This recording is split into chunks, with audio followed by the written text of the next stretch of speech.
worst nightmare. I can't control myself. The only way you can see the dark inside of me. Alright, so my production class. Ignore what I was doing before. So yeah, filmmaking, high school, the good old times, right? Everybody loves high school. So in high school there was a class called video production. You know, I always wanted to be a filmmaker ever since I was a kid. I already told this story, blah blah blah. And so I heard there was a production class. I wasn't as into filmmaking as I was right now, so I wasn't like as excited about it. But, you know, I still wanted to get into it. And so when I went to this class, it was exactly what I expected. It was all about production. And, you know, the crazy thing is that the stuff that I'm being taught right now in college is the same stuff that my professor taught me in this class. I still remember I'm taking like a production class right now. And the things that, like, for example, the key light, fill light, backlight, my professor in high school mentioned that. And now my professor in university also mentioned that. And so when I saw that, I was like, my professor taught me that. And so I'm just gonna say, my professor's name was, and I think that if I didn't take my production class, I wouldn't be as confident and as passionate about filmmaking as I am today, because what we would do pretty much is we would show up, we would choose roles, like maybe like a specific day. We would choose role, like you're the editor, you're the producer, you're the director, you're the actor, and then we'll go out to shoot. We would have like these cameras. It was cool. It was like we would have like dollies. It was like cameras on wheels, and we would go around school, around campus, filming stuff. And sometimes when we would film stuff, it would go on to be in the announcements. However, at this stage in my life, I did not have a lot of confidence. I was mostly more introverted, and I didn't really I wasn't as outgoing. So whenever like we would go out to shoot, I wouldn't say anything. I would just stay quiet because I was too shy to be myself, pretty much. That's not the case anymore, but still, I wish I could have been less shy back then, because if I was more outgoing and I wanted to share more of my creativity, probably would have made really good films. And that's something that's kind of underrated, the morning announcements. I feel like it's like cool that you can let kids make that and show it to other kids. You know, I'm just like thinking about the Spider-Man Homecoming morning announcements that you would see on TV, how like that you have like a shitty green screen, shitty acting. It's basically like that, but experiences like that really develop filmmakers. It's by failing that you get to grow, and so by failing in something so small, it could add up to making you grow a lot. And also, getting experience in high school can also help you know how to use certain equipment. My professor, again, let us use dollies, and they also let us use Macs, and they also let us use a green screen. A lot of stuff, pretty much. A lot of expensive stuff, and I remember him being super strict about the equipment, how it's really expensive and if we shouldn't break it or anything. But getting the experience with that equipment also gives you knowledge on how to use it in the future, even if you can't afford it at this current moment. I want to get back to the part where I was introverted, because I think a lot of high schoolers are like this. Maybe just me. Well, maybe it was just me. I don't know. But I feel like a lot of high schoolers were just introverted as well. And filmmaking is not a job where you have to be extroverted in order to be successful. I know plenty of filmmakers who are not extroverted and have won Oscars, but I feel like developing the skill of sharing your ideas and communicating has to be an essential, because you have to share what you want and make other people understand your idea. And the best way to do that, I would say, is like, besides actually doing it, is also by reading books, communicating with people and getting to know people. I recommend this book. Actually, I'll be back. I'll show it to you. Okay.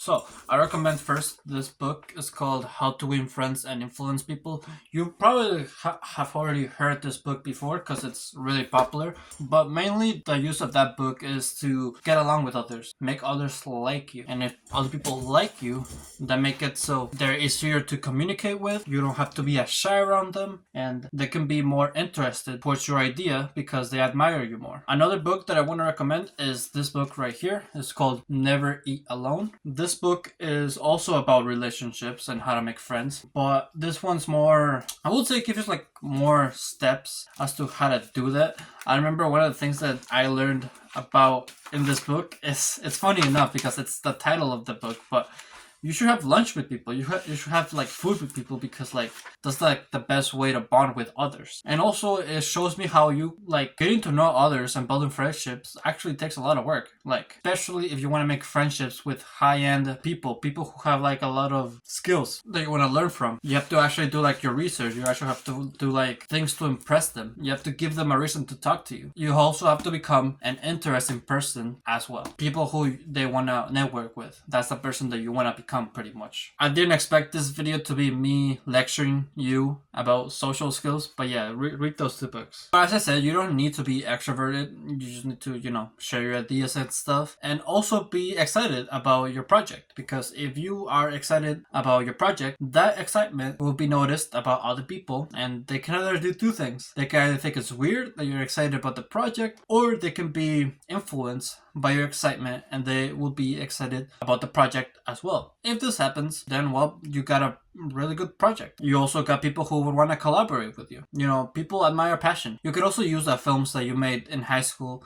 and put in your portfolio. My professor did let us keep the work that we made, and one of the things that I made is like a meme compilation, and I did upload that one into my old channel. I'm not going to show it because it's not relevant to filmmaking.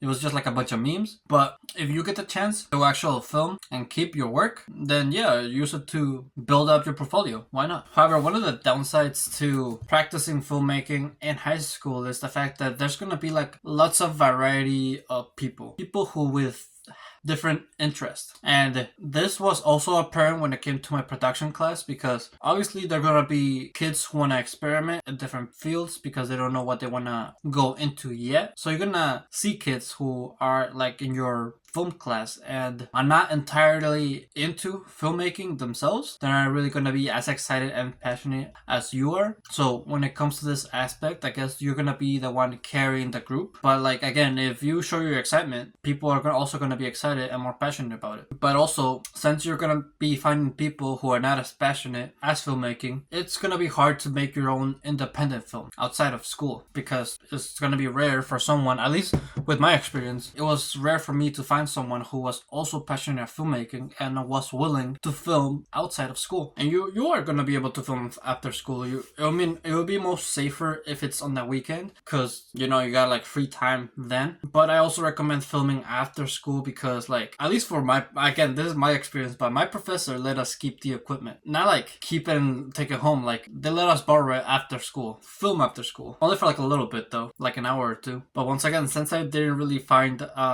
a group of people who were also into filmmaking as well, I didn't get the chance to film after school. I mostly just went home and filmed by myself. I do regret this, and that's why I'm telling you to do it. Film after school if you get the chance, and try to find a group of people who are into filmmaking, because there are. Like, it wasn't like there wasn't any people in my school who weren't into filmmaking as well. There were, but I was too introverted to not talk to them. Just like, make sure your passion is stronger than your shyness. Make it so passion drives you. And don't let your shyness, again, I said that word again, I don't even think that's a word. Don't let your shyness hold you back from pursuing your purpose. Also, you might get paid if you film in high school. I remember my professor said that if we edited for him, if we're good at editing and we would want to stay after school, he would pay us to edit for him. So you can find a job then too. Lastly, I want to tell you the platforms in which you can upload your films in high school. First off, most obviously is YouTube. YouTube is free. You can like upload long format content. So there you go. Just, make sure to build up your audience. That way you can have people already wanting to watch your film. Then the second source in which you can upload your films could be through the announcements. I never saw this myself. I never saw my professor show a student film in the announcements. But who knows? Maybe if you ask the professor, he might let you. You never know. You never know until you try, right? So with that, thank you for watching this video. If you liked it, be sure to leave a like. Subscribe if you're new or if you like my channel. And always remember to live your life like there's no tomorrow.